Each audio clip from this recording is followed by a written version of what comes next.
नमस्कार, आप देख रहे हैं कमोडिटी लाइव कॉलर शो। मैं हूं आपके साथ स्वाति रायना। इस वक्त शो की शुरुआत एक बड़ी खबर के साथ कर लेते हैं और ये बड़ी खबर है एनएसई को लोकेशन मामले से जुड़ी हुई। आपको बता दें कि सीबीआई ने इस पूरे मामले में पहली गिरफ्तारी कल की थी और इस पूरे मामले में एक बड़ी जो खबर आई है वो ये आई है कि अनंत सुब्रमण्यम, जो कि इस पूरे मामले में पहली और सबसे बड़ी गिरफ्तारी की गई है, वो ही दरअसल अज्ञात योगी था। ये एक बहुत बड़ा अपडेट इस पूरे मामले में सामने आया है। तरुण शर्मा हमारे सहयोगी, उनसे अपडेट लेते हैं। तरुण, गिरफ्तारी का पहला ही दिन और इतना बड़ा खुलासा। बिल्कुल, जो कि एक शक था सीबीआई को कि जो अनंत सुब्रमण्यम है वो ही योगी हो सकते हैं, और वो शक उनका बिल्कुल सही निकला, क्योंकि सीबीआई के इन्वेस्टिगेशन में ये पाया गया है कि जो आईपी एड्रेस यूज किया गया है मेल आईडी के लिए, जिससे वो मेल भेजते थे चित्रा रामकृष्ण को, वो आईपी एड्रेस अनंत सुब्रमण्यम का मिला है। साथ ही कुछ ऐसे मेल्स भी मिले हैं जो उन्होंने चित्रा ने उनको भेजे हैं और उसके बाद वो मेल आनंद सुब्रमण्यम की मेल आईडी पे पाए गए हैं। तो उसके स्क्रीनशॉट भी सीबीआई को मिले हैं। तो इस वजह से आज ये साफ हो गया कि जो योगी हैं वो आनंद सुब्रमण्यम है, और इसको देखते हुए ही कल सीबीआई ने इनको अरेस्ट किया था और आज इनको दिल्ली के अंदर कोर्ट में पेश किया गया, और उस कोर्ट की पेशी में 14 दिन की रिमांड मांगी गई। और क्योंकि ये ऑनलाइन पेशी थी तो क्लैरिटी इस बात पर नहीं आई कि जज ने कितने दिन की इनको रिमांड की है, लेकिन उम्मीद की जा रही कि 5 दिन की पुलिस सीबीआई रिमांड जज ने इनको अलॉट करी है। लेकिन जो एक बड़ा सवाल था, जो इतने दिनों से 11 फरवरी के सेबी के ऑर्डर के बाद से सबके मन में था कि योगी कौन है, तो वो आज सीबीआई ने साफ कर दिया कि योगी आनंद सुब्रमण्यम। बहुत बड़ी खबर, एनएसई मामले में अज्ञात योगी आनंद सुब्रमण्यम ही निकले, और सीबीआई ने जो कल गिरफ्तारी की थी उसके बाद ये एक बड़ी डेवलपमेंट इस पूरे केस में सामने आई है। इस जानकारी के लिए बहुत धन्यवाद आपका तरुण। आगे भी अपडेट आपसे लेते रहेंगे। चलिए फिलहाल बढ़ते हैं आगे और कमोडिटी लाइव कॉलर शो शुरू करते हैं। आपको बता दें, आप कमोडिटी से जुड़ा कोई भी सवाल हमसे पूछ सकते हैं। हमारे टेलीफोन नंबर से आपको बता दें 02223001634 पर आप कॉल करें। एक और नंबर 02223001635 पर भी कॉल करके आप हमसे सवाल पूछ सकते हैं। हमारे साथ 2 खास मेहमान हैं, उनका सबसे पहले परिचय करा दें और कमोडिटी की बड़ी खबरों को भी हम आज इस पूरे शो में शामिल करेंगे। प्रथमेश माल्या हमारे साथ है एंजल 1 से, और केडिया कमोडिटी के अजय केडिया हमारे साथ है। दोनों का बहुत स्वागत है। लेकिन क्या खास आज पूरे कमोडिटी बाजार में रहा, जरा सबसे पहले उसकी सुर्खियों पर एक नजर डाल लेते हैं। तो कल की भारी उछाल के बाद हमने देखा सोने चांदी में ऐतिहासिक हमने तेजी देखी, क्रूड उबाल पर था, उसके बाद आज हमने देखा प्रॉफिट बुकिंग का माहौल। तो सोने चांदी में भारी गिरावट आज देखी गई है। एमसीएक्स पर सोना 51,000 के नीचे आ गया है। कल की ऊंचाई से करीब 2,000 नीचे है सोना। चांदी की बात करते हैं, एमसीएक्स पर चांदी 65,000 के नीचे फिसली है। ब्रेंट क्रूड, जिसमें कल हमने देखा काफी अच्छा उबाल था, काफी तेजी थी, वो अब $100 के नीचे लुढ़क चुका है। एमसीएक्स पर क्रूड $7,000 के नीचे फिसला है। लेकिन इसके उलट एग्री वायदा में हमने देखा है हरियाली है। जीरा की बात करें तो 22,000 के करीब बंद हुआ, धनिया वायदा 11,000 के ऊपर बंद हुआ। तो ये कमोडिटी मार्केट का आज हाल रहा है।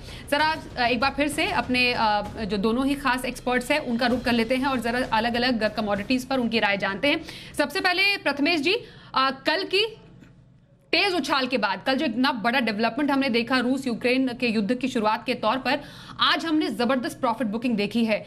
सोना भी फिसला है, चांदी भी फिसली है। फिलहाल आप सोने पर क्या करने की सलाह देंगे? आई थिंक जो अनसर्टेनिटी क्रिएट हुई थी और रिस्क प्रीमियम जो बढ़ गया था, उसी के कारण सोने और सारे कमोडिटीज में, स्पेसिफिकली क्रूड, गोल्ड, सिल्वर, सारे में उछाल देखने को मिला था। पर आज के सेशन में ये करेक्ट होते हुए दिखाई दे रहा है। अगर आज के लिए कुछ स्ट्रेटेजी करना है, एंड ऑफ द वीक है, तो यहाँ पे गोल्ड पे सेल करने की सलाह रहेगी। 51,000 के आसपास गोल्ड सेल करने की सलाह रहेगी। 51,210 का स्टॉप लॉस रहेगा। नीचे में 50,580 के टारगेट रहेंगे। तो सोने में सेल करने की सलाह प्रथमेश जी की। अजय जी, आपकी राय सोने पर क्या रहेगी? नमस्कार स्वाति जी। देखिए डेफिनेटली जो रिस्क था वो ऑलरेडी मार्केट डिस्काउंट कर गया। कल हमने जबरदस्त तेजी आती हुई देखी है, बट कहीं ना कहीं अब एक प्रॉफिट बुकिंग हो सकती है मार्केट में। शुक्रवार भी है, जनरली हम शुक्रवार को प्रॉफिट बुकिंग देखते हैं। साथ में डी एस्केलेशन जो प्रोसीजर चल रहा है ग्लोबल मार्केट में, वो कहीं ना कहीं नेगेटिव रह सकता है। तो हमें भी लगता है कि करंट मार्केट से भी बेचा जा सकता है। ध्यान रखिए 50-500 का इंपॉर्टेंट सपोर्ट अगर ये तोड़ देता है तो प्राइजेस 50,000 से 50,100 का भी लेवल दिखा देगा। तो आज के लिए बिल्कुल एक बार अवॉइड कीजिए बाइंग करने के लिए, क्योंकि कल की बड़ी तेजी के बाद आज रुपए में भी मजबूती देखी है, जिसकी वजह से भी गिरावट है। जो मुझे लगता है 50-500 का पहला सपोर्ट, और ये लेवल टूटता है तो 50-100 तक के भी लेवल हम गोल्ड में देख पाएंगे। बिल्कुल, तो सोने में बेचने की सलाह यहां पर अजय केडिया जी की तरफ से भी आ रही है। अब सिल्वर पर आए तो जल्दी से ले लेते हैं प्रथमेश जी। चांदी में भी हमने देखा कल की ऊंचाई से 5% की गिरावट देखी गई है। 65,000 के नीचे चांदी लुढ़की है। चांदी में स्ट्रैटेजी? आई थिंक 65,700 काफी ऊपर वाले भाव है, बट वॉलेटिलिटी बहुत ज्यादा है इस काउंटर में। ट्रेड ना करे तो ज्यादा बेहतर होगा। रुख जो है इस काउंटर का नीचे ही रहेगा, बट आइडियल रिस्क रिवॉर्ड अगर बैठाना है तो 65,700 के आसपास भी इसको सेल करना है। 66,400 का स्टॉप रहेगा, नीचे में टारगेट 64,300 के लिए रहेंगे। बिल्कुल। और अजय जी, चांदी पर आपकी राय, क्या करने की सलाह देंगे अभी? बिल्कुल, मुझे लग रहा है कि ऐसा नहीं है कि कल की तेजी के बाद आज मंदी आ गई तो पूरे ही बुलियन में गिरावट आ जाएगी आगे जाकर। ऐसा कुछ भी नहीं है। ये जस्ट कल जो हमने ओवर एक रैली अब देखा 4% की, तो यहाँ पे हमने देखा आज रुपए में भी मजबूती है, तो चांदी में भी थोड़ा एक पुल बैक ही है। तो हमें लगता है कि प्राइजेस में थोड़ा वॉलिटिलिटी ज्यादा रहेगा। 65,000 के करीब बेच के चलिए। जो नीचे में 64 का लेवल तोड़कर 63 600-700 तक का भी लेवल मिल जाएगा। बट ध्यान रखिए ये आज की गिरावट है मैक्सिमम मंडे तक। बाद में मार्केट अपनी जो नए फंडामेंटल उसको देखते हुए वापस रिकवर करते हुए दिखाई देगी। तो सिर्फ सोना चांदी नहीं बल्कि क्रूड में हमने जो कल एक अच्छा उबाल देखा था, आज वहां पर $100 के नीचे हमने देखा ग्लोबल मार्केट में ब्रेंट पहुंचा। जाहिर तौर पर यहाँ पर भी अच्छी खासी हमने देखा गिरावट देखने को मिली है। एमसीएक्स पर क्रूड $7,000 के नीचे फिसला, वहीं निमेक्स पर WTI क्रूड $93 के नीचे आया। क्रूड पर प्रथमेश जी फिलहाल क्या राय रखनी चाहिए? ऑलरेडी 3.5 से 4% डाउन है एक काउंटर। अगेन यहाँ पे रिस्क रिवॉर्ड फेवरेबल रखने के लिए शाम के सेशन में अगर 7080 के पास मिलता है तो इस कमोडिटी में सेल करने की सलाह रहेगी। 7170 का स्टॉप लॉस रहेगा, नीचे में टारगेट 6900 के लिए रहेंगे। बिल्कुल। और कच्चे तेल की चाल क्योंकि सुस्त है, तो अजय जी ऐसे में क्विक रिएक्शन आपसे लेना चाहेंगे? बिल्कुल, जैसा उम्मीद था कि जो सैंक्शंस लगेंगे रशिया पे, उसमें लोगों को वापस 2 बार सोचना पड़ेगा, क्योंकि जब क्रूड 100 पे आ चुका है और रशिया 10 मिलियन बैरल का प्रोडक्शन साइज रखता है, तो अगर कुछ भी सैंक्शन लगा रशिया पे तो ये और एस्केलेट हो सकता है, जो $110-112 भी दिखा दे। उसके डर के चलते हमें लगता है कि कुछ बड़े सैंक्शंस एनर्जी पार्ट पे नहीं दिखाई दे रहे। साथ में हमने देखा मॉर्निंग में जापान और यूएस ने वापस एक स्टेपिंग किया है कि हम जो रिजर्व्स है उसको ऑफलोड करेंगे, जिसके चलते प्राइजेस में कहीं ना कहीं दबाव बनने की कोशिश कर रहा है। यहाँ पे आप 2 स्ट्रेटेजी कर सकते हैं, एक ऑप्शन के जरिए, एक फ्यूचर के जरिए। फ्यूचर में मुझे लगता है करंट मार्केट से बिकवाली कर सकते हैं, जो 6940 का टारगेट रहेगा। और अगले 2 सेशन की बात करें तो ऑप्शन थोड़ा सेफ होता है। तो यहाँ पे मुझे लगता है कि एक 7,000 का पुट लिया जा सकता है 300 के करीब, जो मुझे लगता है 450 से 500 तक का जंप आज शाम तक या सोमवार तक दिखाई दे सकता है। जी, कुछ कॉलर्स शो में शामिल करते हैं। दिलीप जी हमारे साथ नागौर से हैं। दिलीप जी पूछिए अपना सवाल। हाँ मैडम, मुझे सोयाबीन के बारे में जानना था। मैं अजय केडिया जी से पूछना चाहता हूँ कि सोयाबीन अप्रैल मई तक 9,000 हो जाएगा क्या? अच्छा, सोयाबीन पर सवाल है अजय जी। देखिए, मुझे लगता है कि पूरे एडिबल ऑयल पैक के अंदर फिर से एक नया हम बोल सकते हैं ट्रम्प कार्ड मार्केट में आया है, वो है यूक्रेन। ग्लोबल मार्केट का अराउंड 50% सोया ऑयल, सनफ्लावर ऑयल का एक्सपोर्ट करता है। तो कहीं ना कहीं पूरे एडिबल ऑयल कॉम्प्लेक्स जो है वो टाइट सिचुएशन पे पहुंच चुका है, जिसका सपोर्ट हम सोयाबीन पे भी आते हुए देखेंगे और बाकी एडिबल ऑयल पे भी आते हुए देखेंगे। 9,000 बोलना या 8,000 बोलना थोड़ा सा एक एज ऑफ नाउ थोड़ा क्रिटिकल है। हाँ, ये जरूर है कि हमें लगता है कि एक बार मस्टर्ड की क्रॉप सामने आ जाती है, उसके बाद मस्टर्ड सोया को और सपोर्ट मिलेगा। जो 7,800 से 8,000 तक का लेवल मुझे लगता है अप्रैल एंड तक दिखा दे, बट 9,000 एज ऑफ नाउ बोलना थोड़ा क्रिटिकल है। बट ओवरऑल ये साल भी अगर हम देखें तो पूरे एडिबल ऑयल पैक के अंदर सोयाबीन में पोजीशन टाइट ही रहेगी। बाय करके ही चलिए, बिकवाली से बचे। बिकवाली से बचने की सलाह सोयाबीन में हमारे कॉलर को। प्रवीण जी हमारे साथ है, एक और कॉलर। प्रवीण जी पूछिए अपना सवाल। Good evening ma'am. Good evening, बताइए। मैडम केडिया जी से सवाल है, करंट रेट में निकल पे क्या करना चाहिए? निकल पर खास राय देना चाहेंगे प्रथमेश जी? निकल पर खास राय आपकी तरफ से?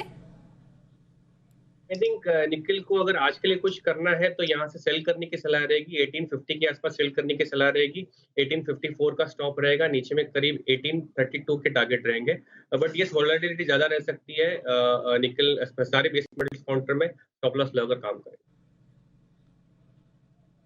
जी। और निकल पर कोई खास स्ट्रैटेजी अभी फिलहाल करंट माहौल को देखते हुए अजय जी? डेफिनेटली अगर निकल का पार्टिसिपेशन देखिए यूक्रेन और रशिया की वजह से इसमें कल हमने एक अच्छा खासा गेन देखा, जो 1950 जो हमारा एक्सपेक्टेड लाइन था उधर तक जाते हुए आज थोड़ा बहुत पुल बैक आता हुआ दिखाई दे रहा है काउंटर के अंदर। बट मुझे लगता है शॉर्ट अवॉइड कीजिए। बिल्कुल इंट्राडे के हिसाब से बेच सकते हैं, बट मुझे ज्यादा लाइकली लगता है कि 1820 के करीब मिलता है, वहां से एक फ्रेश बाइंग बनती है जिसमें हम बाइंग करके चल सकते हैं। जो ओवरऑल अगर एक हफ्ता 10 दिन की बात करें तो मुझे लगता है फिर से 950 तक का लेवल दिखा देगा, क्योंकि रशिया में एल्यूमिनियम और निकल की काफी बड़ी कंपनी से जो ग्लोबल मार्केट में सप्लाई करती है, और सप्लाई डिस्टर्बेंस के चलते इसमें तेजी। बट आज एक प्रॉफिट बुकिंग है तो थोड़ा आज वेट कीजिए, 1820 के करीब आप लेके चल सकते हैं। अगले कॉलर से बात करते हैं। जयंत चौधरी सिरसा से हमारे साथ है। जयंत जी बताइए क्या है आपका सवाल?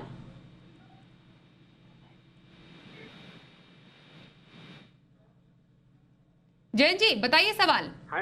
कॉटन सीड ऑयल के एक लिख रहे हैं अप्रैल का, क्या करें? कॉटन में क्या खास रणनीति रखनी चाहिए अजय जी? देखिए कॉटन सीड ऑयल केक की अगर बात करें तो हमने पहले भी कहा था कि फरवरी मंथ जो रहेगा वो एक कंसोलिडेशन का रहेगा। अराइवल हमारे सामने है, काफी टूटी हुई है। इंटरनेशनल मार्केट में भी कॉटन 120 सेंट के करीब है।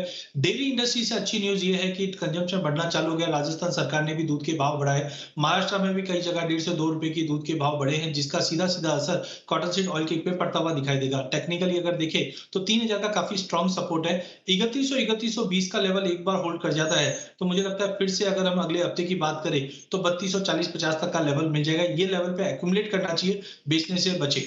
तो कमोडिटी लाइव शो में हमारे साथ प्रथमेश माल्या, अजय केडिया जी से हम बातचीत कर रहे हैं। कुछ कॉलर से भी हम सवाल लेंगे, लेकिन उससे पहले नेचुरल गैस में हमने देखा इस काउंटर में तेज गिरावट देखी गई है। MCX पर 5% से ज्यादा ये काउंटर टूटा है। प्रथमेश जी नेचुरल गैस में अभी क्या स्ट्रैटेजी रखी जाए? मेरे ख्याल से 334 के आसपास अगर ये काउंटर आता है तो वहां पे बाय करना चाहिए। 329 का स्टॉप लगाना चाहिए। ऊपर में टारगेट 344 के लिए रहेंगे। वैसे ऑल्टरनेटिवली अगर आपको कुछ करना है तो ऑप्शंस में 380 का कॉल बाय कर सकते हैं। 14 रुपए के आसपास मिल रहा है। आपका टारगेट रहेगा 26 का, स्टॉप लॉस रहेगा 8 रुपए। चलिए अब एक और कॉलर से बात करते हैं। कैलाश जी इस वक्त हमारे साथ हैं। बहुत स्वागत है आपका शो में। क्या सवाल है आपका? नमस्कार मैडम। मेरे मार्च में आगे कॉपर सेल किए हुए हैं 755 रुपए 45 पैसे में, क्या करना चाहिए? अब रेट तो काफी आए होंगे। कॉपर में राय चाहिए प्रथमेश जी। कॉपर में सेल करने की सलाह रहेगी। 768 के आसपास एक काउंटर ट्रेड कर रहा है, यहीं पे सेल कर सकते हैं। 771 का स्टॉप रहेगा और नीचे में टारगेट 761 के लिए रहेंगे। जी रतलाम से राजेश जी इस वक्त हमारे साथ है, एक और कॉलर, उनसे भी बात करते हैं। राजेश जी स्वागत है, क्या सवाल है आपका? मैडम चांदी का पूछना चाहे आगे केडिया से 1.5 लाख रुपए का तो हो जाएगी। चांदी पर सवाल है आपका? 1.5 लाख जी चांदी पर राय चाहिए अजय जी आपसे। देखिए चांदी में लॉन्ग टर्म डेफिनेटली मुझे लगता है कि जो ये पूछना चाहते हैं 1.5 लाख कब तक हो जाएगी, उसके लिए थोड़ा पेशेंस रखना पड़ेगा।